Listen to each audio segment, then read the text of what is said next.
मराठवाड्यासाठी छत्रपती संभाजीनगर द्यावं, म्हणजे जेणेकरून तेथील विद्यार्थ्यांना, मराठवाडा असेल, विदर्भ असेल, येथील विद्यार्थ्यांना परीक्षा केंद्रावर पोहोचण्यासाठी सुलभ होईल. ते जर खेळीमेळीच्या वातावरणात आणि आमच्याच भागात जर झालं तर ते सर्वांसाठी सोयीचं असेल. MPSC द्वारे प्राध्यापक भरतीची जी परीक्षा आहे ती तब्बल 2013 ते 14 नंतर आता घेण्यात येत आहे आणि त्यासाठी जे आहे मुंबई हे केंद्र मिळालेलं आहे आणि त्याच मुद्द्याला घेऊन जे आहेत आपल्यासोबत काही प्राध्यापक आहेत, त्यांच्या काही मागण्या आहेत, काही समस्या आहेत, त्या जाणून घेणार आहोत. नेमकं काय त्यांचं म्हणणं आहे, काय सांगाल?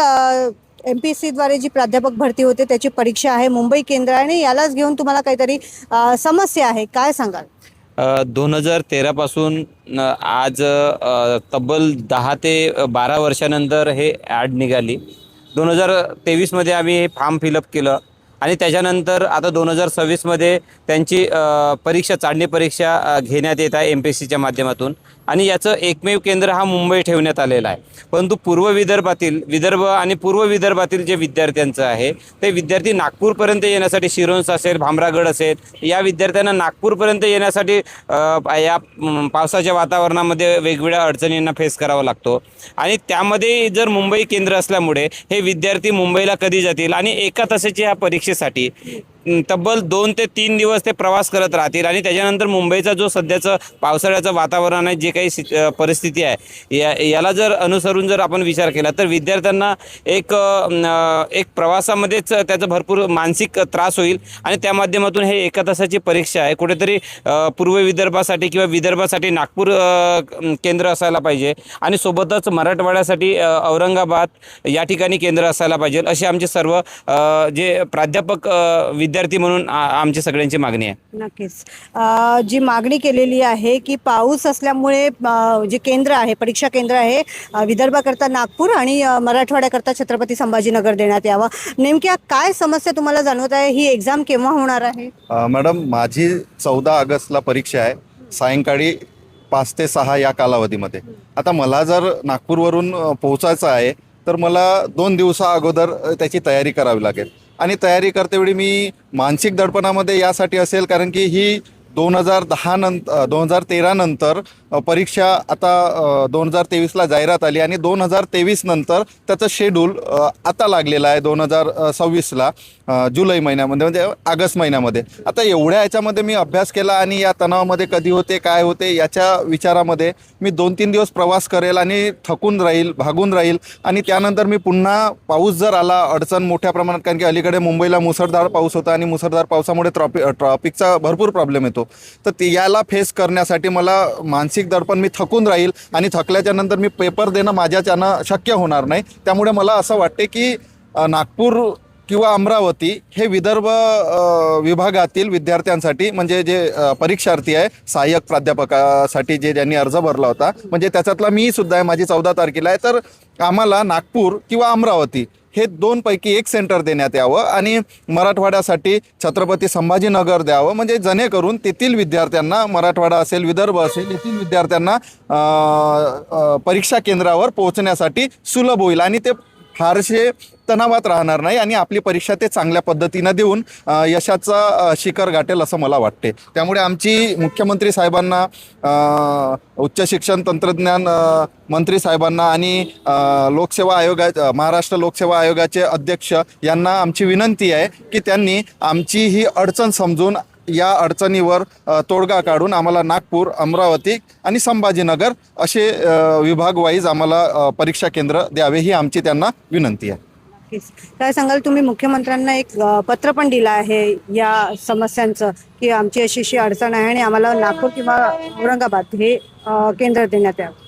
आम्ही ॲक्च्युली महाराष्ट्र लोकसेवा आयोगामार्फत जी परीक्षा घेत येत आहे त्याची प्रदीर्घ काळानंतर ती परीक्षा होत आहे, त्याचं आम्ही सर्वांच्या वतीने स्वागतच करतो. परंतु आम्हाला असं वाटते की ही परीक्षा याआधी 2013-14च्या दरम्यान जेव्हा झाली तेव्हा नागपूरकडल्या या रिजनला नागपूर केंद्र होतं, परंतु आता असं ऐकण्यात येत आहे की डायरेक्ट आम्हाला सेंटर नागपूर अथवा पुणे देण्यात आलं आहे, जे आमच्या सोयीचं नाही आहेत.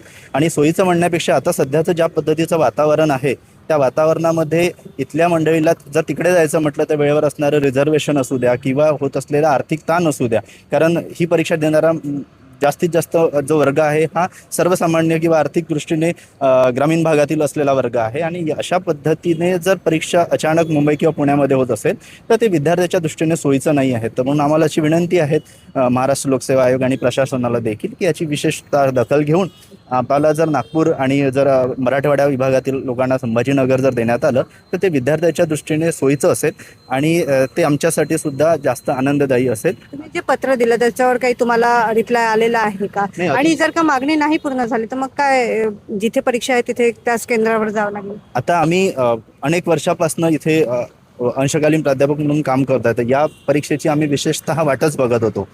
10 ते 15 वर्षानंतर ही परीक्षा होत आहे, त्यामुळे परीक्षा देणं हे आमचं कर्तव्य आहे, ते आम्ही देऊच. परंतु ते जर खेळीमेळीच्या वातावरणात आणि आमच्याच भागात जर झालं तर ते सर्वांसाठी सोयीचं असेल. तर म्हणून आम्ही या संदर्भात पत्र देखील दिलेलं आहे. अपेक्षा आहे की या बाबतीत नक्कीच सकारात्मक निर्णय घेतला जाईल आणि सर्वांच्या सोयीच्या दृष्टीने याचा विचार होईल अशी आम्ही अपेक्षा व्यक्त करतो. महाराष्ट्र लोकसेवा आयोगाच्या जे प्राध्यापक चाळणीची परीक्षा आहे त्यासाठी आम्ही माननीय देवेंद्रजी फडणवीस यांना निवेदन दिलं. त्यात प्राध्यापकांच्या ज्या समस्या आहेत, आता मुंबईचं वातावरण किंवा पुण्याचं वातावरण पाहता, जसं पुण्याला पूरग्रस्त परिस्थिती आहे, मुंबईला पण पूरग्रस्त परिस्थिती आहे, याने आम्ही माननीय देवेंद्र फडणवीसांना एक विनंती केली की प्राध्यापकांच्या उमेदवारी जी आहे, जे उमेदवार आहे एक्झामचे महाराष्ट्र लोकसेवा प्राध्यापक चाळणी आयोग याचे, त्यांच्या आम्ही हे केली की माननीय देवेंद्र फडणवीसांना म्हटलं की तुम्ही या प्राध्यापकांची समस्या लक्षात घेता, गडचिरोली असू दे की अजून कोणी चंद्रपूरवाल्यांना पहिले नागपुरात येऊन नागपुरातून मग समोर मुंबईचा प्रवास करणं हे त्यांना कठीण होईल. त्यासाठी आम्ही पूर्व विदर्भ आणि विदर्भासाठी नागपूर किंवा अमरावती असे सेंटर देण्यात यावे असं म्हटलं. किंवा आणि जर का मराठवाड्यातले असेल तर त्यांना छत्रपती संभाजीनगर हे जवळ पडेल, म्हणून आम्ही त्यांना अशी विनंती केली आहे. आणि मला खात्री आहे, मला ठाम विश्वास आहे, माननीय देवेंद्र फडणवीस जे महाराष्ट्रात काम करत आहे, देवाभाऊ म्हणून ते काम करत आहे, तर ह्या विषयाला प्राध्यापकांचा विषय ते लक्षात घेऊन याच्यावर काही ना काही तडजोड करतीलच, म्हणून आम्हाला विश्वास आहे की याच्यावर सेंटर येतीलच.